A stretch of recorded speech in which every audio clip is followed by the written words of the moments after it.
Кудайдын ысымы менен. Экинчи телеканалдын фильмдерди жана сериалдарды өндүрүүчү тобу тартуулайт.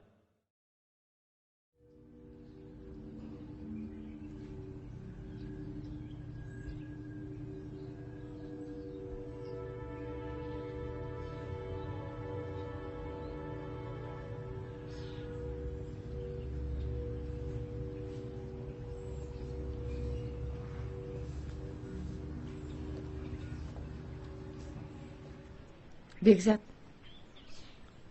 бул кызды кайра үйгө эмне алып келдиң? Саламатсызбы? Мен сенен сурап атам, эмнеге бул кызды кайра үйгө алып келдиң? Сиз кире бериңиз. Дагы эмне? Үйгө буту менен эле аттап көрсүн, мен анын болгон бутун сындырам. Апа. Бекзат, айдап сал аны көчөгө.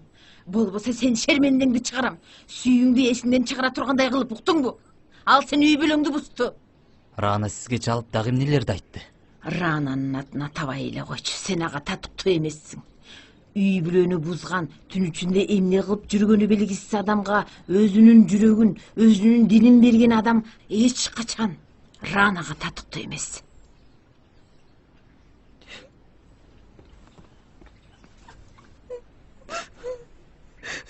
Жетишет, мындай кылыктарыңды көрсөткөнүңдү токтот. Мындай спектакльде башка бирөөнүн алдына барып ойногу. Сен ойлобо, мээси жок эки балалуу уулумдун турмушу менен ойношуна жол берет деп. Апа. Апа дебей калчы. Сен ойлобо, мени Рана айымга окшоп кеңпейилдик кылып ордун бошоп берет деп. Жок, көчөгө айдап чыгам. Апа, өзүңүздү колго алыңыз. Мен эмес, биз өзүбүздү колго алышыбыз керек. Өзүң анын кылыктарына, көз караштарына азгырылып, анан бизди эсиңе кел дейсиң да. Сен өзүң эсиңе келишиң керек, уктуңбу? Кыйкырбаңыз, апа. Сен мага кыйкырдыңбы? Сен чын эле мага кыйкырдыңбы?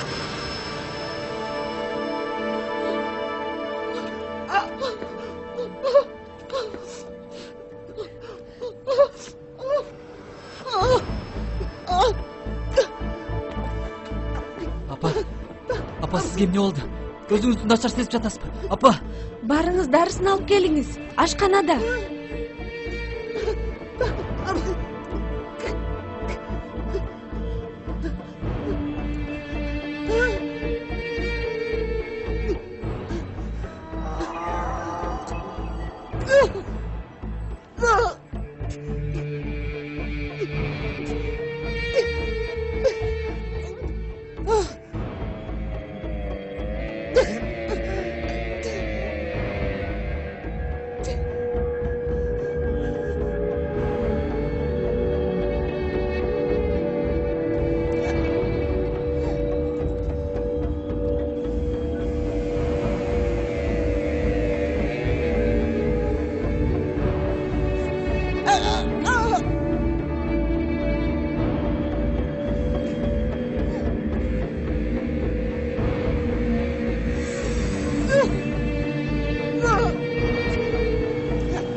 Апа,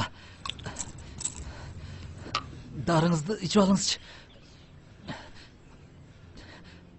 Апа. Апа. Апа.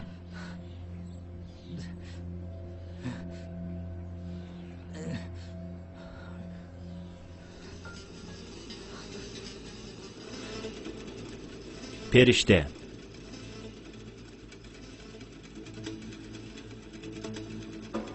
Сценарийдин автору Алиреза Каземипор.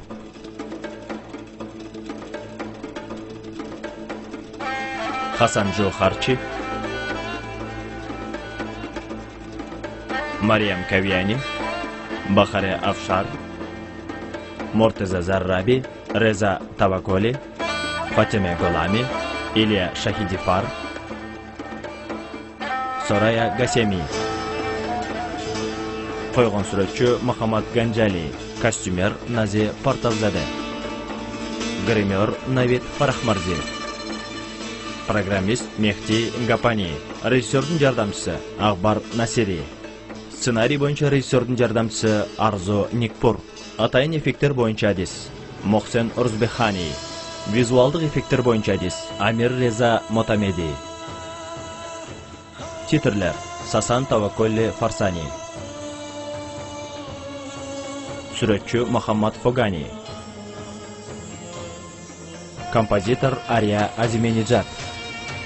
Tottuşturgan Amir Adipparvar. Ön rejissörü Mahmud Khorsan. Tasmağa düşürүүчү топтун жетекчиси Шахрам Данишпур, Хасан Хезрабади. Өн оператору Реза Кешаварс. Койгон оператор Исфандияр Шахиди. Долбоордун аткаруучусу жана продюсери Рамин Аббасизаде. Режиссеру Алиреза Афхами.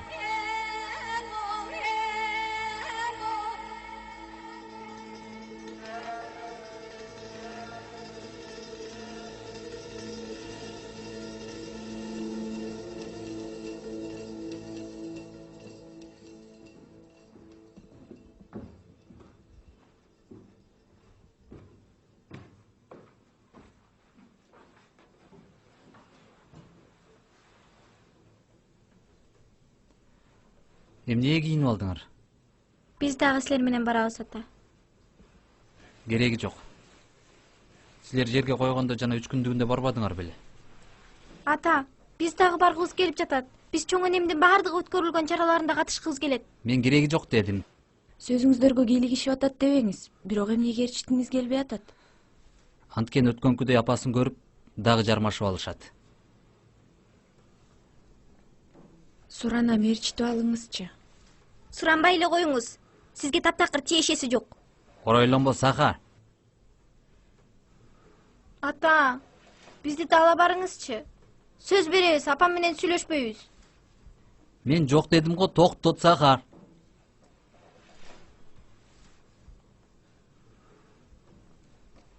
Сиз барбайсызбы? Уруксат берсеңиз мен да калайын. Рана айым мени көрүп кайрадан урушуп уят кылат деп корком, ызы-чууну каалабайм. Мен өзүм үчүн коркпойм. Сиздин өз аймагыңызга уят болушуңузду каалабайт элем. Мен балдар менен калайын, алар жалгызсырабасын. Бизге жалгыз калган жеңилирээк болот. Биз үчүн калбай эле кой. Жагыңды жап Саха.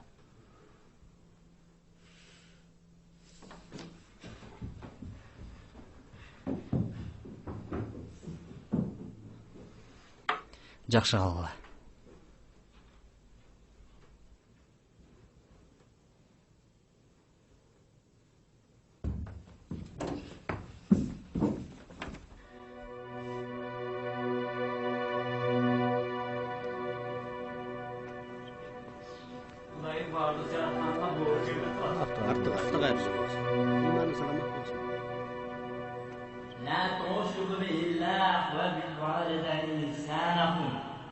Бұл екі аят Құранда қатары менен кетет.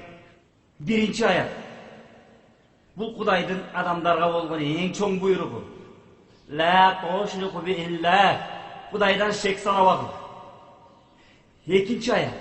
Адамдардың ең башқы милдетін ескертет. Ва бил валидайни ихсанакум. Өз ата-энеңерге боорукер болуңар. Эмнеге Құдай мынчалык ата-энеге боорукер болууну талап кылат? Андыктан эненин баласына болгон сүйүүсү жерде жок сүйүү. Жада калса, сүйгөн адам өз сүйгөнү үчүн акырына чейин барат. Анын сүйгөнү өзү үчүн, жашоо үчүн керек. Ошондуктан ал үчүн ар дайым өзүн курман кылууга даяр. Бирок эне баласын акысына эч нерсе күтпестен сүйөт. Урматтуу мусулман бир туугандар, бейишти эч жерден издебегиле. Бейиш эненин таманынын алдында. Муну эч качан унутпагыла.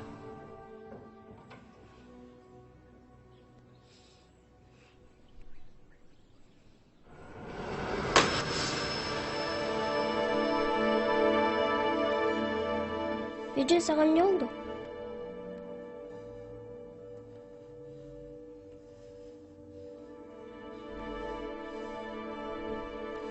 Эч нерсе. Эч нерсе.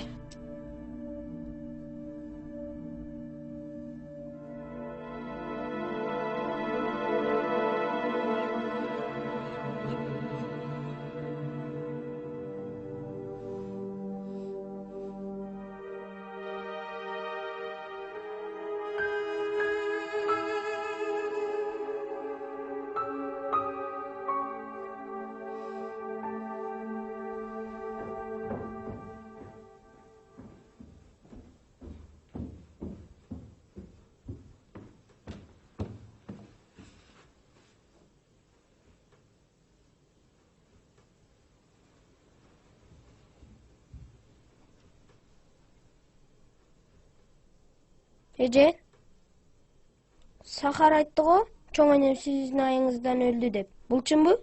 Жок. Чоң энең жүрөгү оорукчан болчу. Ошол күнү ал абдан жинденип кетип жүрөгү кармап калды. Ошол үчүн каза болду. Саха болсо, сиз жиндентти деп айтты мага. Жок. Аны сенин апаң жиндентти. Ал чалып мени үйдөн кууп чык деп айткан болчу. Сенин чоң энең апаңдын сөздөрү үчүн жинденди. Мен чоң энеңди абдан жакшы көрчүмүн. Абдан катуу. Чоң энең ооруп калганда тезинен ооруканага алып барганым эсиңде жокпу? Сен өзүң көрбөдүң беле? Эсиңдеби? Көрдүңбү? Эгерде мен жакшы көрбөсөм, андай кылбайт элем да. Анда эмнеге Сахар менен апам сени өлтүрдү деп жатышат? Анткени мен сенин апаңа жакпайм. Ал мунун баарын силер да мени жаман көрүп калсын деп жасап атат. Силер мени кыйнап, мен дагы бул жерден кетип калышым үчүн. Мен сени капа кылбайм.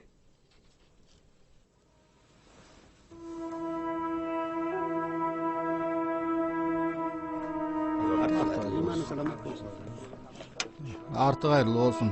Бул силердин акыркы кайгыңар болсун. Эгер жардам керек болсо, мен дайыма даярмын. Рахмат. Мырзам, Кош бол. арты кайрылуу болсун. Арты кайрылуу болсун. Кош бол. Жүрүңүзчү. Саламат болуңуз. Кош болуңуз.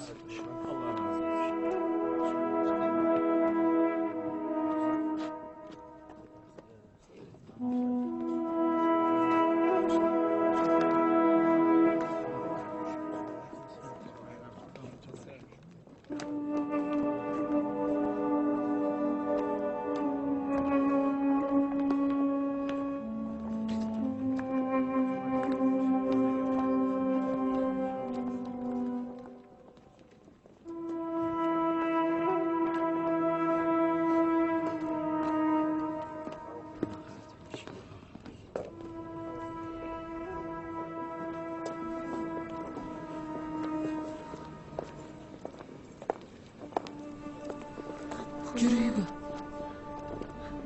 Кеттик. Арты кайрылуу болсун, Тахир мырза. Жаткан жери жайлуу болсун. Саламатты болуңуз, ажага. Кош болуңуз.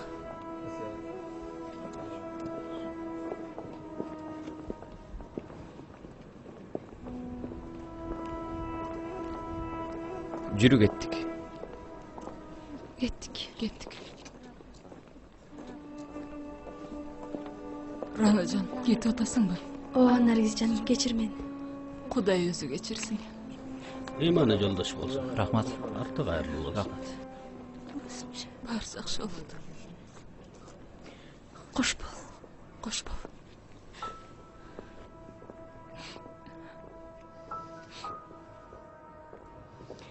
Кеттик, Ахмат. Бекзатжан, сенин менде ишиң жокпу? Токтой тургула. Кош болуңуз. Наргиз, сен кайда? Сен бизикине барасың да. Мен ал үйдө апамсыз бир мүнөттө тура албайм. Сен менти өзгөрүлгүдөй, Рана сага эмне деди? Эч ким мага эч нерсе деген жок. Мен болгону мурда билбеген нерсени түшүндүм. ооба, мен да ушул тууралуу сага Рана айтып берди. Ооба, макул. Мага Рана айтты дейин. Бирок сен бул тууралуу бир тараптуу соттобошуң керек. Сен мени дагы угушуң керек. Макул, угайын. Бирок биринчи тигил тентиген кызды үйдөн кууп чык. Эмне? Каяктагы кыз үчүн мени урасыңбы? Ал үчүн аялыңды үйдөн кууп салдың. Апамдын тилин албай баштадың. Мына, эми мага жетти. Апамдын өлүмү ал кызга тиешеси жок. Ал күнөөлүү эмес. Кулагыңды жакшылап ач, Бекзат. Атамдын үйүнүн үлүшүн мага тезирээк бер. Менин үйүмдө жанагы бейбак кыздын жашашын каалабайм. Кеттик, Ахмат. Кош болуңуз.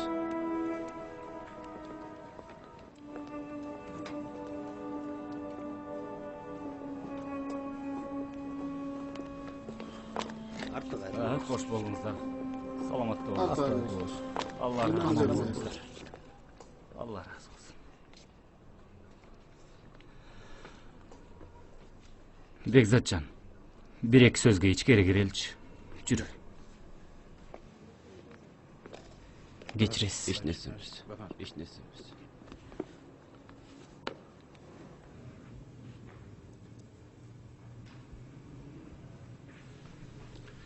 Отур, Бекзатжан.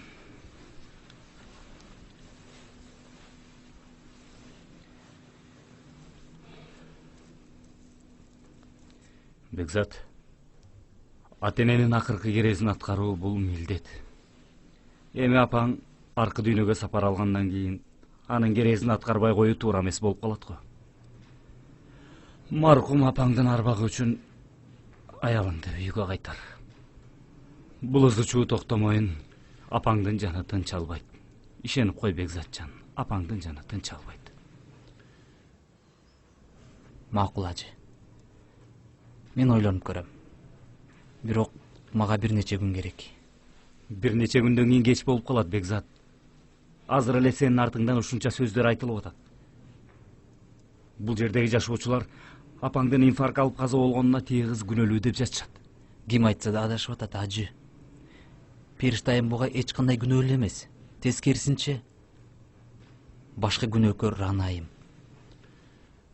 Ошол күнү сиздин ишканаңыздан чыккан соң Ранайым апама чалыптыр. Эмне дегенин билбейм. Мен үйгө барган учурда апам абдан жинденип аткан, ушунчалык жинденип алыптыр. Канча аракет кылсам дагы эч тынчтандыра албай койдум. Ажы, апамдын өлүмүнө күнөөлүү бул Ранайым гана, башка эч ким эмес. Ошондуктан Ранайымды кайрадан кабыл алуу үчүн мага бир нече күн бериңиз. Бекзат, сенин апаң каза болду. Кудай өзү кечирсин. Сенин аялың үйдө эмес. Тигил кыздын сенин үйүңдө жүрүшү уруксаатсыз. Мен жалгыз эмесмин да, ажы. Балдар биз менен. Сиз мен тууралуу эмнени ойлоп атасыз билбейм. Мен эмес, Бекзат. Элдер жаман ойлоп атышат. Мен үчүн элдин сөзү мааниге ээ эмес. Бекзатжан, диндеги адам өзүн күнөөлөөгө эч качан алып келбеш керек. Бул шариатта жазылган. Ажы, сиздин уруксатыңыз менен мен кетишим керек. Бүгүн ишим көп. Кош болуңуз.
Хамит, сен мени күтө турчу.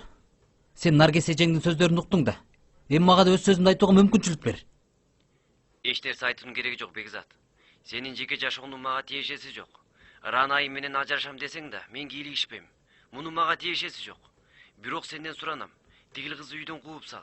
Үй мага да тиешелүү. Ошондуктан талап кылып жатам. Мен андай кыла албайм.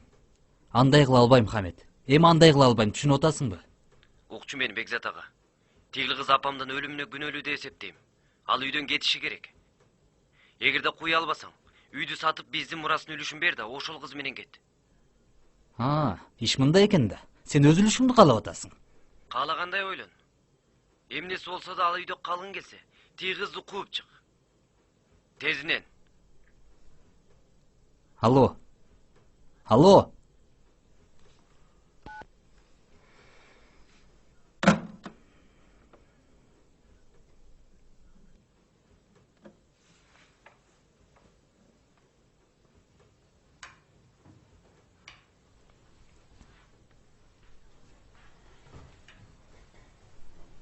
Мен сизге тамак алып келейин. Мен табитим жок. Периштайым. Көрмө сабзи жасагам. Сиз жакшы көрөсүз го. Рахмат. Мен жейим келген жок.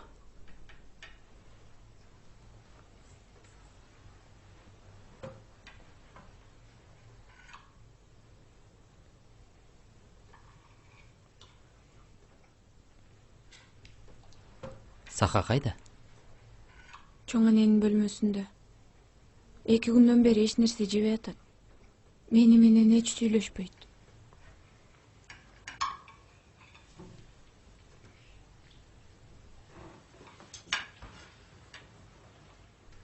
Бекзат ага, Саха мага катуу таарынып атат.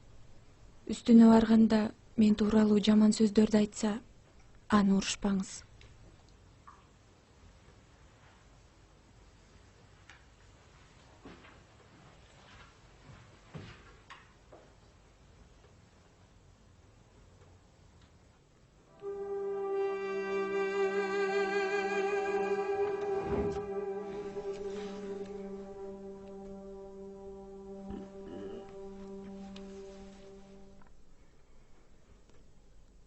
Саха.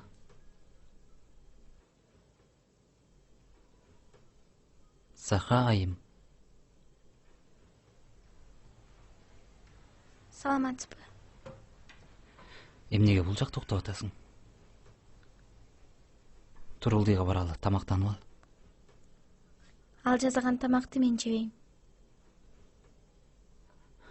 Ресторандан тамак алдырайынбы? Апам качан келет?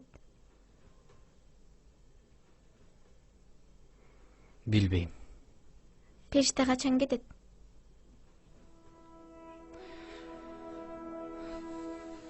Ал кетмейинче апам келбейт. Мен билем.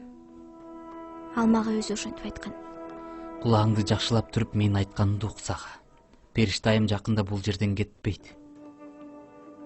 Балким биротоло бул жерде калышы мүмкүн. Анда чоң энем бул кыз апаңдын ордун ээлегиси келип жатат деп туура айтыптыр да. Сен апаң бул жакка каалаган убакта келе алат. Мындан кийин периштеге мындай мамиле кылууга тыюу салам.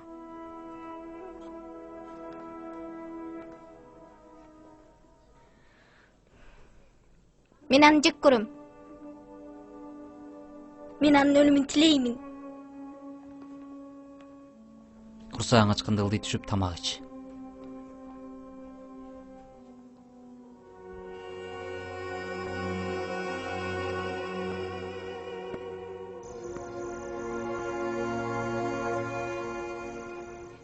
Биз бир жолу жолукканбыз. Сөз болбосун деп убактылуу баш кошконбуз. Сен билесиң, мен эч убакта аялымды сүйгөн эмесмин. Бирок аны менен баары башкача болчу. Ушул жерде бир нерсени түшүндүм. Мында башка бирөө аралашкан. Мен ушунчалык кетким келген. Бирок мен кете албадым. Эмнеге уктабай жатасың? Уктай албай жатам. Жаман болуп турам. Мен анын көзүнө караганда колдорум титиреп турду.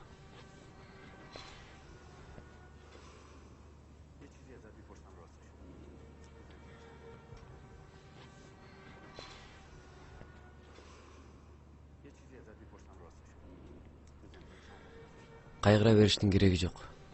Кайгыга ый менен жардам бере албайсың, Рана. Туурабы? Мен балдарыма сарсан болуп жатам, Хамет. Каалайсың, эртең аларды барып алып келем.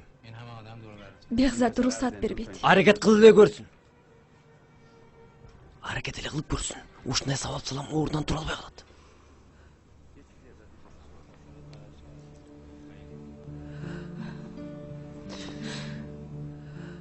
Апам тирисинде. Мен анчалык сарсана болчу эмесмин. Анткени ал аларга кам көрөрүн билчүмүн. Эмичи ал апасын бош ордун толуктап турчу, Хамет.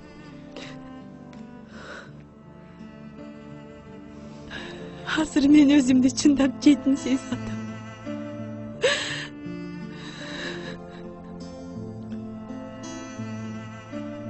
Сен чындап ажырашууну чечтиңби?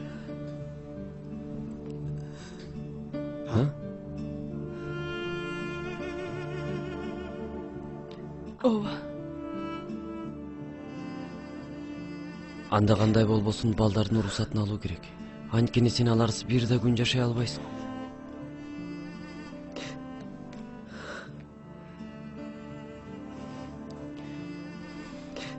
Жок дегенде телефон чалып кой. Бир саат мурун Саха менен сүйлөштүм.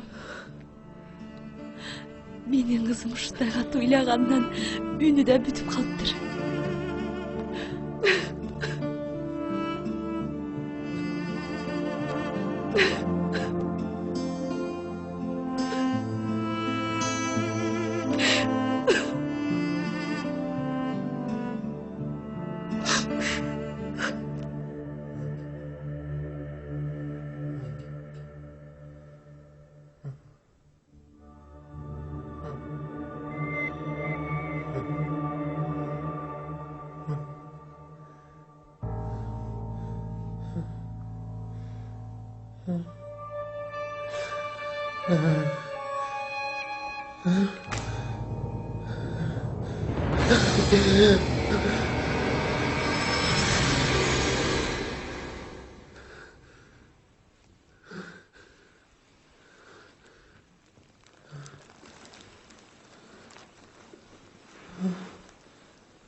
Film Иран Ислам Республикасынын Кыргызстандагы элчилигинин алдындагы маданий өкүлчүлүгүнүн колдоосу менен Олжо Production студиясында кыргызчаланды. Үн коштогондор: Нургазы Калдаров, Шаршегүл Аманова, Айгерим Намазбекова, Эрхан Нурланов, Жаңыл Чыңгышева, Жаңылай Исакова, Нурлан Салетинов, Айпери Жороева, Гүлнара Ишалиева, Аман Мамбетакунов, Чыңгыз Мырзаев, Нурлан Разакулов жана башкалар. Фарс тилинен орус тилине которгон Асия Исабаева, орус тилинен кыргызчага которгон Жанара Сатарова, үн коштоонун режиссеру Нурланбек Камчыбеков, Марс Түгөлов, көркөм жетекчи Нурлан Разакулов.